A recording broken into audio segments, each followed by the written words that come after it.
일단 이 로우 레벨로 대충 이런 모양이라고 이 박슬로부터 얻어낸 정보를 먼저 전달한 다음에 대충 이런 모양이라고 넣어주면서 동시에 얘의 의미는 이런 거라고 같이 넣어주니까 실제로 보고 있는 것과 거의 유사한 형태로 나왔다는 겁니다.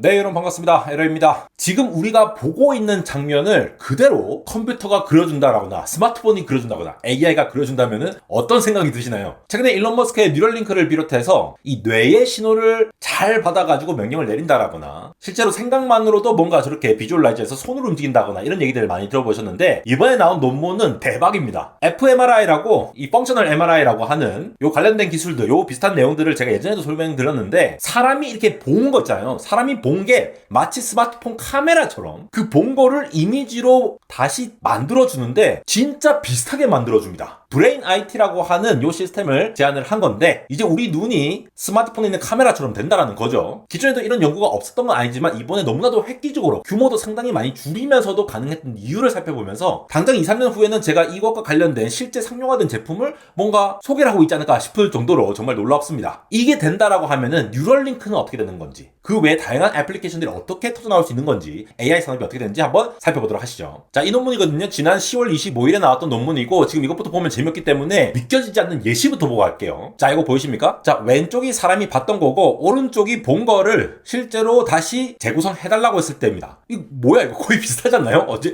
기린도 그대로 해주고 사람이 이렇게 일렬로 걸어가는 것도 거의 유사하게, 서핑하러 가는 것도 이 분위기랑 이것도 거의 유사하게 됐고, 피자 이렇게 돼 있는 것들, 보드 타는 거 스탑사인, 제트기는 뭐 이건 뭐 거의 똑같네. 그냥 스키 타고 있는 것도 그렇고 벤치에 앉아 있는 것도 약간 다르긴 하지만 이 구도라든가 인지를 하는 것이 체리 피킹이라고 해도 잘 나온 것만 골랐다고 해도 너무나도 비슷하게 나온다는 겁니다. 또 다른 것도 보시면요, 요거 같은 경우도 아니 이런 구도로 이 뒤에 있는 흐릿한 장면까지도 비슷하게 만들어주고 색깔만 다르다 뿐이지 자세도 거의 비슷해요. 이게 공 던지는 모양까지도 비슷하죠. 그리고 이런 단순한 베개도 베개가 2개 있다라거나 요 앞에 약간 달려있다라는 거, 여기 끝에 달려있다라는 거, 이런 것들도 굉장히 디테일한 모양까지도 비슷하게 나온다는 겁니다. 그리고 이거 학습에 따라서도 비교를 해놨는데, 자, 15분짜리를 학습했을 때랑 40시간짜리를 학습할 때를 비교를 해보면은 원래는 요건데 이 짧은 시간에 학습을 한 것도 꽤나 비슷하게 되면서 뭔가 점차 더 선명해지는 거 보이시죠? 근데 기본적으로 이 방법론 자체가 굉장히 기존과 차별화가 됐고 뛰어났기 때문에 짧은 순간에 트레이닝을 했을 때도 상당히 잘 나온다라는 거, 이런 부분들이 굉장히 신기한 부분이고, 이것도 강아지라는 것들이 처음에 약간 이제 뭐 젖손지 강아지인지 모르겠지만 점차 이렇게 30분부터 더 선명해지는 거 보이시고, 이런 모양도 2층으로 돼 있다가 1시간 트레이닝부터는 3층 이런 식으로 더 유사해진다. 아직 완벽하게 똑같은 건 아니지만 이 정도면은 정말 쓸모 있지 않습니까? 조코딩님이 이렇게 소개하셨어요. 뇌를 해킹한다. 우리가 보고 있는 것들을 뇌가 어떻게 인식한지를 해킹해버려가지고 그걸 이미지로 한다. 우리 옛날에 뭐 이제 MT 같은 데 가가지고 게임할 때도 말로만 설명한 거를 막 그리고 막 이런 거 있잖아요. 뭐 그런 게임 할 때도 정말 답답해 하는데 내가 생각하는 거를 그대로 이미지로 구현할 수 있다라는 거,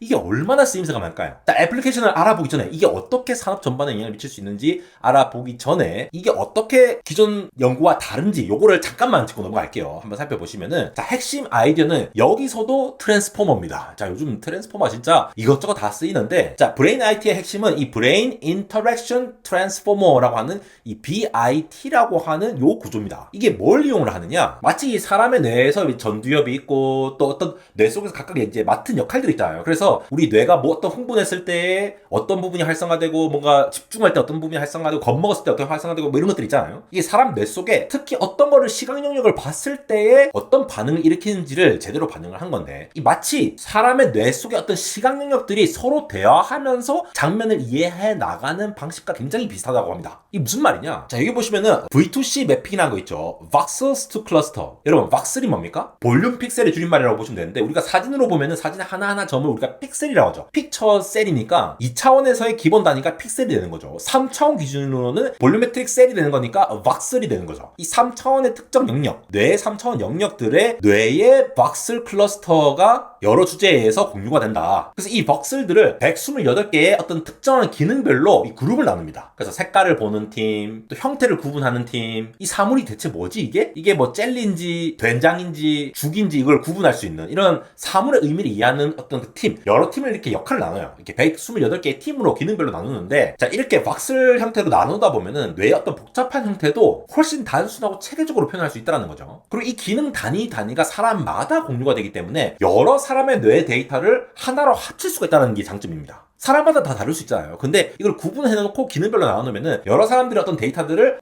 유사한 박슬 팀으로 구분해서 학습을 시킬 수 있다는 거죠. 그러면 이 박슬들이 팀별로 묶이는 과정을 지금 이렇게 보세요. 브레인 박슬 클러스터라고 표현했죠. 그래서 여러 묶음으로 묶어낼 수가 있고, 그러면 이 128개의 팀으로 클러스터로 나눠져 있으니까 이 각각이 브레인의 토큰으로 표현이 된다는 거죠. 트랜스포머의 토큰. 그래서 우리가 fMRI라고 하는 게 이 펑셔널 MRI, 뇌에 있는 어떤 정보들, 시그널들을 쫙 받아들인 다음에 이 박슬2 클러스터 128개의 매핑으로 연결된 것들을 같이 넣으면은 이 트랜스포머를 통과해서 짜자작 협업을 한 다음에 얘가 어떤 의미를 가지는 건지, 각각 클러스터 안에서 AI 안에서 서로 협업하면서 내가 이거를 본 장면은 요거를 의미하는데 라고 다시 그려내는 구조로 만들어내는 거죠. 근데 이 뒷부분이 사실 더 재밌어요. 자세히 설명 안 드릴게요. 끌까봐 그냥 간단히만 설명드리자면은, 결국 우리 챗GPT 같은 LLM, 제미나이 같은 LLM을 기반으로 하면은 결국 이걸 각각을 토큰별로 나누죠. 마치 이거를 토큰별로 단어를 쪼개듯이 이 박슬이라는 것들 단위로 토커나이저로 이제 토큰화하는 거죠. 그러면 각각의 브레인의 어떤 신호들이 토큰화 될 거고, 실제로 이제 물어본 거, 내가 보고 있는 게 뭐냐 이런 쿼리가 들어와가지고 각각을 포함해가지고 이미지 피처를 뽑아내는 과정을 말하는 겁니다. 그래서 피처를 뽑아낸 다음에 재생성을 하는데, 자 여기서 재밌는 부분은 방금 그런 트랜스포머 구조를 이용해가지고 이게 의미가 어떤 건지, 그리고 뭐 형태나 이런 것들 어떤 건지 이런 걸 뽑아내면은 이거를 두 갈래로 지금 나뉘잖아요. 자 로우 레벨 이미지 레커니션이라고 되어 있는 거 보이십니까? 처음에는 이렇게 대충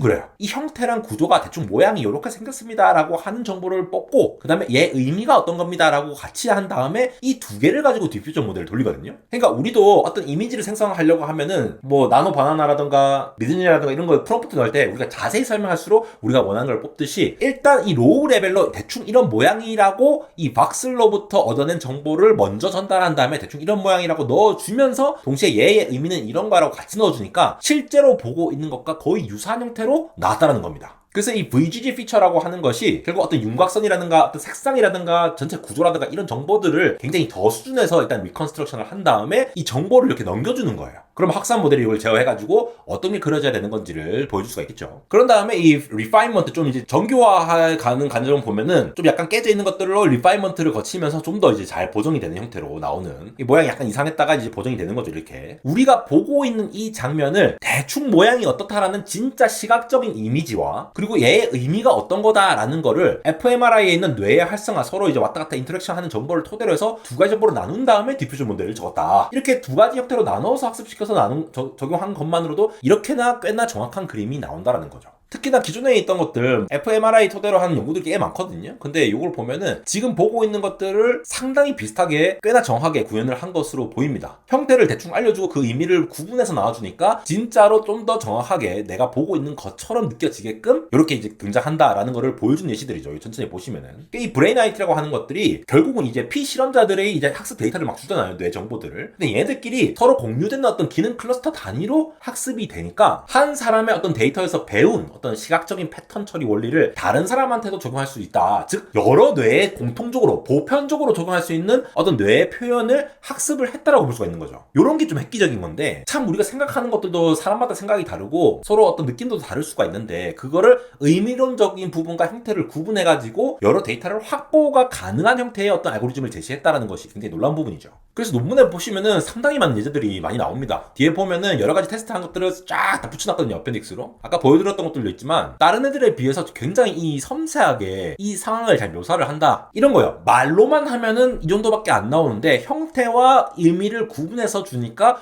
훨씬 더 정확하게 가는 방법을 이 벅스를 토대로 해가지고 토커나이즈 해서 뽑아낸다. 자, 그럼 여러분 이 벅슬 단위가 훨씬 더 섬세해지면 어떻게 될까요? 그리고 토커나이즈가 훨씬 더 섬세하게 되고 컴퓨팅 파워가 좋아지면은 우리가 볼 수 있는 거를 꽤나 훨씬 더 정확하게 표현할 수 있다는 겁니다. 마치 우리 업스케일링이라고 하잖아요. 예전에는 이렇게 픽셀이 뭉개진 이런 것들을 절대로 복원할 수 없다고 했습니다. 근데 이제는 이게 업스케일링 통해 가지고 이렇게까지 복원이 가능하거든요. 이 사진에서는 정보가 없지만 이미 학습한 데이터를 토대로 해서 이렇게까지 컨스트럭션을 할 수 있듯이, 이 논문에서도 이거의 의미론적인 것과 전체적인 대충 스케치한 그림을 동시에 알고 있는 그 두 정보가 점차 정교해지면은 마치 업스케일링을 하듯이 우리가 보는 것들을 진짜로 거의 유사하게 복원이 가능하다는 겁니다. 우리 항상 우리의 극한의 상황을 보는 거죠. 리미트 n 무한대로 보내가지고 극한의 상황일 때 어떻게 될까 하면은 이게 충분히 가능하다는 겁니다. 그러면은 뉴럴링크의 요즘 이제 브레인 컴퓨터 인터페이스라고 하죠. fMRI 대신에 어떤 EEG라든가 아니면 또 다른 신호들, 뉴럴링크처럼 더 작은 뇌 신호 인터페이스에서도 요거를 적용해가지고 이런 식으로 어떤 시각 피질에서 나오는 감지된 어떤 신호들을 실시간으로 시각해서 뭔가 보여준다라든가 생각하는 이미지를 바로바로 스크린에 표시한다든가 이런 시스템의 핵심 기술이 될 수가 있겠죠. 생각만 해도 너무 짜릿하지 않습니까? 내가 직접 보고 있는 것들을 혹은 내가 느끼는 것들까지도 확장이 될 수 있을 가능성이 이러한 방법론으로 할 수 있다. 생성형 AI 기반으로 이게 가능해졌다라는 거를 증명해 보이는 논문이 될 수가 있고요. 그리고 뭐 의사소통이 어려운 환자들뿐만 아니라 뭐 뇌과학 연구라든가 어느 뇌에 어떤 영역이 표현이 되고 어떻게 자극이 되는지 이런 것들도 굉장히 빠르게 발전할 수가 있다는 거예요. 이게 생각보다 굉장히 지금 빠르게 발전한다는 거 느껴지십니까? 저도 이제 이런 소식들 가끔 드리죠. 이거 정말 놀랍습니다. 근데 이게 소형화된 시스템에서도 가능하다라는 의미가 이 브레인 IT의 구조가 fMRI 전용 거대 시스템 용도로 만들어진 게 아니라는 포인트가 또 놀라운 포인트예요. 왜냐? fMRI 찍으려면 엄청나게 거대한 시스템이 있어야 되잖아요. 근데 그런 게 필요한 게 아니라 이 원리 자체가 뇌 신호에서 어떤 이미지 특징을 추출하는 이렇게 저렇게 법령으로 쓸 수 있는 어떤 프레임워크이기 때문에 장비가 작아지고 데이터가 적어져도 이게 가능해진 이유가 벅슬리라고 하는 것들이 클러스터로 매핑이 되고 이런 구조만 있기 때문에 약간의 신호만 있어도 전체적인 기능적인 어떤 패턴을 추정할 수가 있다는 거예요. 소형화가 충분히 가능하다. 이게 기대가 되는 부분이고 어떤 소량의 입력만으로도 개인 맞춤형으로 재구성이 가능하니까 실시간 시각화 BCI로의 길이 열렸다라고 볼 수도 있겠죠. 이게 정리를 하자면은 진짜 이게 좀 획기적이라고 볼 수 있는 게 이 브레인 IT라는 기술이 그냥 단순히 어떤 fMRI 뇌파로 어떤 이미지를 뭔가 재구성한다 놀랍네 이런 것도 놀라운데 뇌의 시각 처리 원리를 일단 모사를 했다는 거예요. 그걸 모사한 최초의 AI 시스템 중 하나라고 볼 수가 있는데 실제로 본 이미지를 놀라울 정도로 굉장히 충실도 높게 우리 페이스풀니스라고 하죠. 충실도 높게 재현을 한 다음에 몇 분만의 데이터로도 내가 아닌 새로운 사람한테도 적용할 수 있다. 그러니까 여럿한테 적용할 수 있다는 게 굉장히 놀라운 부분이죠. 상용화가 가능할 것 같다. 그리고 뇌랑 AI 통합 인터페이스의 가능성을 보여줬기 때문에 이 기술이 조금만 더 발전하더라도 상상만으로도 이미지가 생성할 수 있는 시대가 나올 수 있겠다라고 하는 부분. 진짜 브레인 투 이미지, 텍스트 투 이미지가 아니라 브레인 투 이미지의 시대가 곧 오겠다. 라는 측면에서 굉장히 놀라운 성과인 것 같아서 뉴럴링크 같은 기술들도 상당히 빠르게 상용화되면 엄청나게 쓸모가 많겠다라고 생각해서 오늘 한번 빠르게 정리해보았습니다. 안대공학 인스타그램 언리얼텍.에러에서 이렇게 재밌고 놀라운 이런 영상들 올려드리기도 하고 뭐 디램 가격이라든가 저 개인적인 의견들도 올려드리고 있으니까 많이 팔로우 해주시고 많은 도움 얻어가시기 바랍니다. 지금까지 에러였습니다.